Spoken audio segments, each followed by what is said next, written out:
Bueno, va ser raó de que un any per Reis em van regalar un acordió petit, no gaire gran, no? Perquè al meu pare li agradava molt l'acordió, no? I llavors jo dic, bueno, però si tinc un acordió, què haig de fer? Estudiar-lo, no? Vaig anar a Barcelona a estudiar solfeig, acordió, en una escola de Barcelona, i allà és on em vaig iniciar realment amb la música, no? A partir d'allà, bueno, va coincidir també que es feien molts festivals de música pels pobles en aquella època, festivals de música, vull dir que anava el Gemma Serrat, Lluís Llach, Teresa Rebull, Maria del Mar Bonet, o Pere Tàpies, no sé. I jo, amb molts d'aquests, em van fitxar per fer de telonero, no?, que es diu. O sigui, entremig dels famosos, diguem, jo sortia al mig a cantar 3 o 4 temes amb acordeó i tot això, no? Que de fet me'n recordo que el Pere Tàpies em volia fitxar en aquella època, jo tenia 15 anys, em volia fitxar, em va dir, hòstia, que m'agrada molt com cantes, com toques, vols venir amb mi, que allà no sé què. I jo, clar, ho vaig consultar a casa i em van dir, home, en 15 anys, no. I mira, vés a saber, si hagués fitxat el Pere Tàpies, potser la meva vida musical hagués canviat molt, Estava il·lusionat a anar seguint, no? Inclús la primera sardana que vaig fer, que es diu Amb il·lusió, aquesta sardana la vaig fer amb acordeó, perquè llavors el piano encara no el tocava, i em vaig dedicar a fer-la, això, després va obtindre un premi del concurs de la Unió de Colles, a Girona, me'n recordo, i va ser els meus inicis amb la sardana, va ser aquest, perquè realment jo tenia un grup d'amics aquí a Cornellà que anàvem voltant per tot arreu, audicions, aplecs, no? I allà és on vaig aficionar-me a les sardanes, no? Va ser a la fundació de la Cobla Ciutat de Cornellà, l'any 81, més o menys. Bueno, Cornellà va sortir al carrer l'any 83, però el 81 va ser quan es va començar a moure el tema. Van venir els amics de la sardana, em van dir a veure si jo volia col·laborar amb ells per organitzar tot el merder aquest de la cobla, i de buscar músics, i etcètera, buscar professorat, etcètera, no? Bueno, em vaig encuidar de fer de director musical, evidentment, no? I, bueno, vam anar junt amb ells a l'escola d'aquí de Cornellà de música, no? I vam fer una crida a veure si hi havia gent que estava interessada en aprendre instruments de cobla, això. Al final en van sortir 30. Sí. Van sortir 30 i, bueno, aquí al local dels Amics de la Sardana, es feien classes, no? El Colomer era el professor de tenora, el Francesc Elias de tible, el Josep Vilà de flabiol, el Candi era de trompeta, el Joan Pérez, em sembla que era de trombó i fiscorn, i el Pitu Moriscot, el contrabaix. Eren els professors que en aquella època vaig anar captant per poder tirar endavant, no? Va passar un any o així, que els nois ja començaven perquè alguns ja tocaven altres instruments també, no? Llavors això va ajudar que sigués més fàcil, no? I quan vam creure tots plegats que ja estàvem preparats per poder sortir, no? Doncs, bueno, el 19 de març del 83, recordo, aquí al Cine Cornellà, que ara ja no existeix, vam fer la presentació de la cobla, no? I, bueno, d'aquests 30, llavors ja en quedaven 14 o 15 només, Els altres ja es van cansar o no els agradava o coses d'aquestes. I es va fer la presentació, que va sonar molt bé en aquella època, segons diuen tothom, no? I a partir d'allà, doncs, bueno, va començar a funcionar la cobla, no? Quan portava la cobla 5 anys, es va fer, bueno, el 5è aniversari de la cobla, hi havia el Juanjo Rocha, que ens deu sonar, que està a la Meravella ara, no? Tible. Hi havia el Romà Martínez, aquest no et sona, segur. Bueno, aquest noi encara és tècnic de... Bueno, ara ja és jefe de tècnic de so de TV3 i tot això, no? És dels que mou totes les coses ara ja, no? En aquella època es dedicava a fer reportatges, bueno, el mateix que estem fent ara aquí, no? I anàvem per Catalunya, per tot arreu, no? Però, clar, la cosa es va complicar i van anar a fer reportatges ja fora de Catalunya, no? I a l'estranger. I a passar ja una setmana i coses d'aquestes. Llavors, allà em va dir, Carles, hòstia, sap greu perquè m'agrada molt tocar el tible, però és que jo no em puc comprometre perquè és que no podré vindre mai. Si sempre, ara estaré els caps de setmana sempre fora. I llavors dic, això era a l'octubre, era això. Posem ara, per dir alguna cosa, no? La temporada començava a febrer. I llavors dic, hòstia, què fotem? Ara què faig? Jo busco un tiple, què faig? A mi el tiple, bueno, no sé, m'agradava que sempre he tocat la flauta dolça i és la mateixa digitació i bueno, m'agradava, no? L'únic, la canya, que no, clar, és el que passa, no? Fins que no enganxes el tronquillo aquest, no això és. I llavors dic, mira, saps què? Com que allà a l'escola hi havia tiples, hi havia 2 o 3 tiples, un del com es diu? Un que era ai, no em recordo el nom, és igual, un compositor d'aquí a Hospitalet, Ventura Tort, això, ara m'ha sortit. Doncs hi havia el Ventura Tort ens va cedir un tiple a l'escola de Cobla, no? Un que tenia ell, el va cedir allà, i aquell tiple jo el vaig agafar i vaig començar a provar, i dic, hòstia, doncs, bueno, encara, Déu-n'hi-do. Llavors vaig trucar al Francesc Elias, Francesc, què passa, podries fer-me unes classes i allà? Sí, home, sí, vine cap aquí, va, vinga, farem 2 dies a la setmana, allà al carrer Hospital, al pis 3 o 4, no sé quan, que ja em trobava tots els músics bons de l'època, no? Jo no sé què pinto aquí jo, però bueno, és igual. I bueno, vaig començar a fer classes amb ell, no? I això era l'octubre, a principis de novembre era. Al febrer ja tocava amb la Cobla. Tenia en aquella època el Carles Segarra, de tenora, i em diu un dia ve i em diu, també era més o menys a l'octubre, novembre, diu, hòstia, Carles, no, m'agradaria tocar el tiple a mi. L'any que ve podria ser? Jo tocava el tiple, Dic, home, mira, si sortim un dels 2 tiples sí que podria ser, però si no, diu, home, si agafes tu la tenora, cony, que al final no passa res. I jo dic, hòstia, doncs mira, per què no?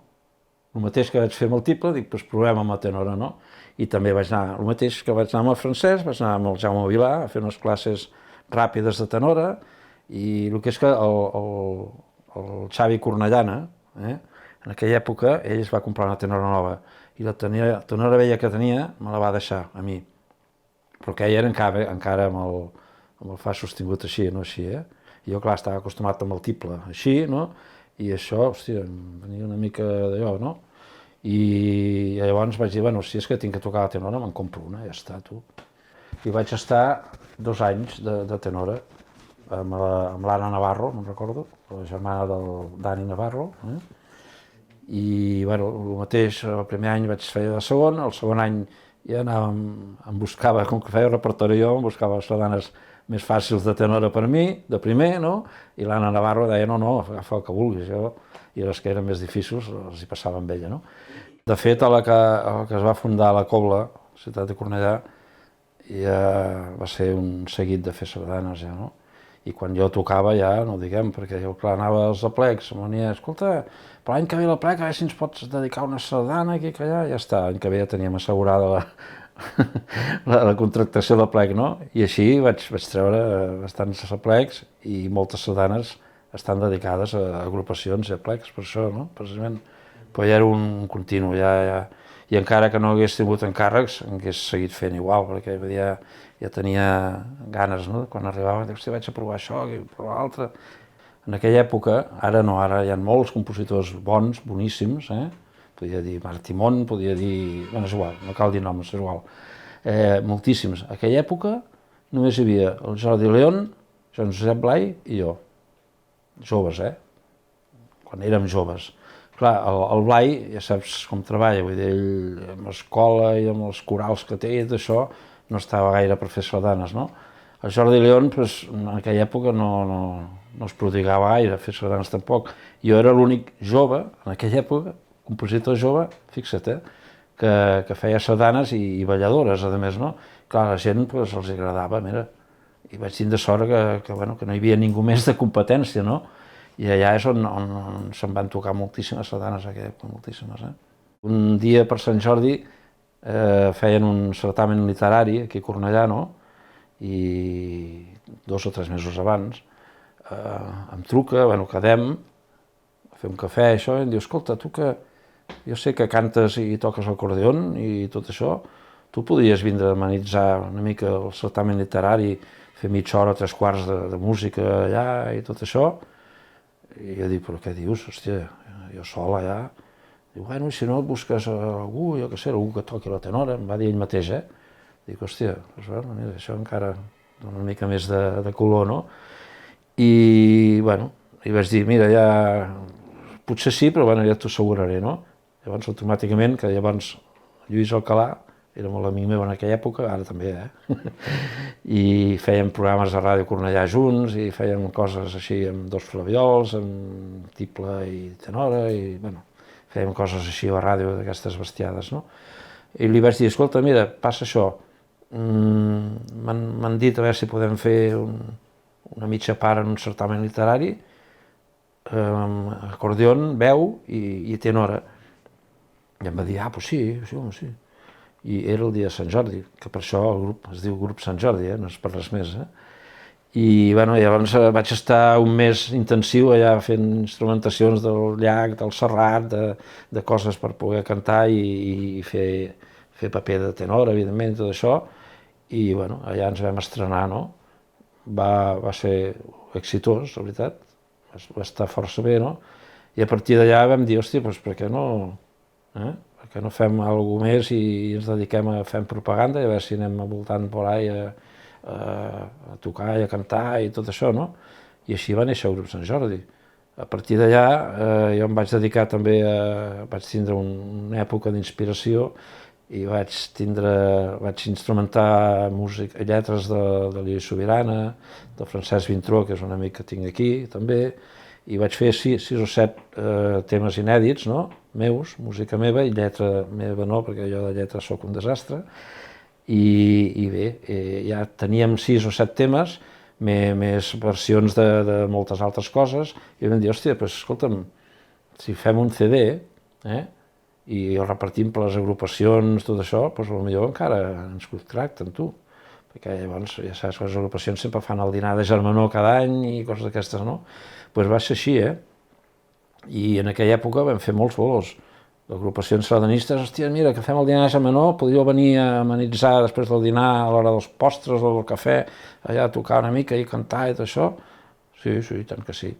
I així ho vam fer, i vam tindre bastants bolos, Tot va néixer amb el CD que es va fer de la 11.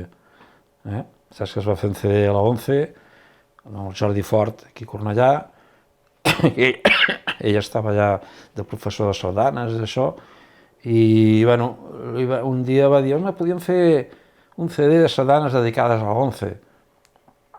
I a mi em va trucar el Jordi, i diu, Carles, tu em podries donar un cop de mà? Dic, bueno, un cop de mà i 2 i 3, és que vulguis, no hi ha cap problema. A veure què passa, hòstia, s'hauria de buscar, a veure, compositors que volguessin fer sardanes per l'11, sense cobrar, evidentment, no? I jo vaig dir, mira, de moment ja en tens un, que sóc jo. I bé, allà és on realment, per exemple, el Paulí i el Lluís Alcalà no es coneixien. I jo, per formar la cola de l'11, vaig anar trucant a músics i d'això, vaig trucar al Paulí, evidentment, que ja feia molts anys que es coneixíem amb ell, i també vaig trucar a l'Alcalà perquè estava amb mi, amb el Grup Sant Jordi i tot això, no? I, bueno, ja dic, no es coneixien i allà es van conèixer. Llavors, a raó d'això, de fer aquest disc de la 11 i tot això, també estava l'Ani Gasulla, de trombó, no? No sé, com va sortir la idea de dir, hòstia, doncs podríem fer algun CD amb sardanes nostres, només de nosaltres tres, o sigui, d'Alcalà, Paulí i jo, no? I jo me'n recordo que vaig dir, bueno, i per què no fiquem el Dani, també, que escriu molt bé i tot això? Doncs sí, li vaig dir al Dani, em va dir, hòstia, encantat de la vida, tu, que allà. I allà es va formar els 4, el pòquer d'assos, que diuen. I vam començar, doncs això, amb un primer CD, aquella primera presentació va ser un excitàs. Llavors, què va passar? Vam vendre els CDs, es van vendre en seguida tots. I vam dir, hòstia, això ha sigut un èxit, tu. I per què no fem un segon CD? Vinga, tornem-hi, un segon. Això l'any següent, que és que després ja vam dir un tercer, un quart, però ja cada 2 anys. Llavors vam dir, no, fotem tu, que també val calés, això, I vam fer fins a 4, que hem fet ja, i ara, actualment, ja al febrer ja gravarem el 5è CD.